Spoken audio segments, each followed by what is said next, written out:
Hello guys, तो आज की इस वीडियो में हम बात करने वाले हैं भूल भुलैया 2 के बारे में। तो जैसे कि सब जानते हैं, भूल भुलैया 2 एक ऑफिशियल सीक्वल है भूल भुलैया 1 का। तो जब भी सीक्वल बनते हैं इस बात का खास ख्याल रखा जाता है कि उसकी कहानी या तो कंटिन्यूएशन होगी अपने पहले पार्ट का, या फिर किसी न किसी तरीके से कनेक्टेड होगी अपने पहले पार्ट से।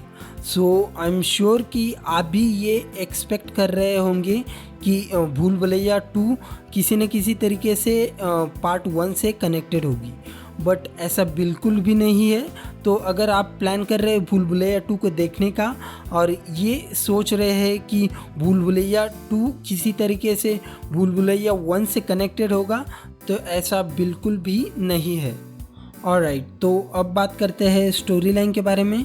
तो इसमें दिखाया गया है कि रीत यानी कि कियारा आडवाणी एक मेडिकल स्टूडेंट है और वो अपने गांव जा रही होती है अपनी खुद की शादी के लिए। तभी उसकी मुलाकात एक्सीडेंटली हो जाती है रूहान से, यानी कि कार्तिक आर्यन। और तभी उसको ये भी पता चलता है कि उसकी छोटी बहन और उसके होने वाले पति एक दूसरे से प्यार करते हैं। तो इसी प्रॉब्लम को सॉल्व करने के लिए रीत और रूहान मिलके एक प्लान बनाते हैं और उसी प्लान के तहत वो रीत के गांव जाते हैं और उनकी पुरानी हवेली में ठहर जाते हैं। तो यहाँ पे प्रॉब्लम ये है कि वो जिस हवेली में ठहरते हैं वो कोई नॉर्मल हवेली नहीं है, वो एक हॉन्टेड हवेली है। तो यहाँ से शुरू हो जाते हैं कहानी के दो प्लॉट। एक तरफ रूहान और रीत डेस्परेटली ट्राई कर रहे होते हैं कि रीत की छोटी बहन की शादी हो जाए और उसको अपना प्यार मिल जाए, और इसके लिए बहुत सारे झूठ भी बोल रहे होते हैं। सो बेसिकली ये एक कॉमेडी पार्ट है कहानी का।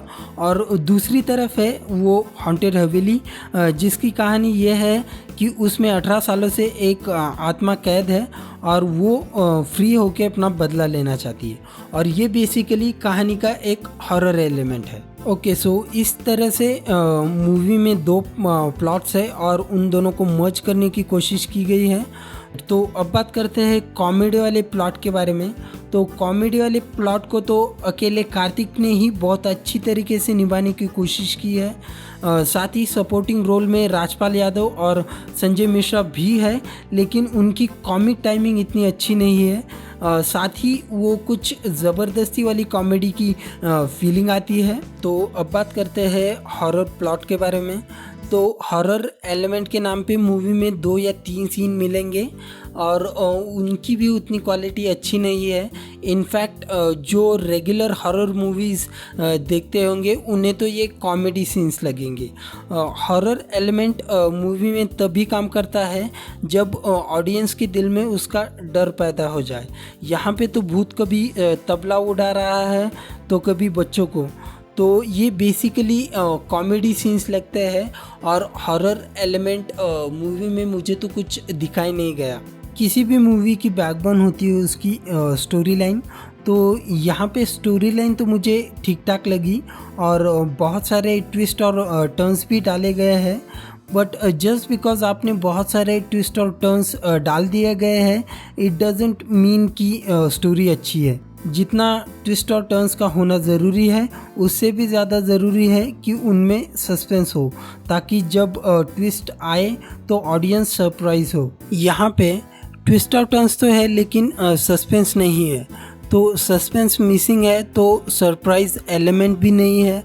तो ट्विस्ट और टर्न्स आते जा रहे हैं और अनफोल्ड होते जा रहे हैं, लेकिन इसका ऑडियंस पे कोई भी इफ़ेक्ट नहीं हो रहा है, बिकॉज सस्पेंस एंड सरप्राइज दोनों भी मिसिंग है। बस क्लाइमैक्स वाला ट्विस्ट मुझे अच्छा लगा, उसके साथ ही उसका एग्जीक्यूशन भी बहुत अच्छे से किया गया है। सो ऑल इन ऑल एक एवरेज मूवी है जिसमें 2 ही चीज़ें देखने लायक है। पहले तो कार्तिक आर्यन की एक्टिंग और दूसरा क्लाइमैक्स। तो मैं इसको दूंगा 3 स्टार्स।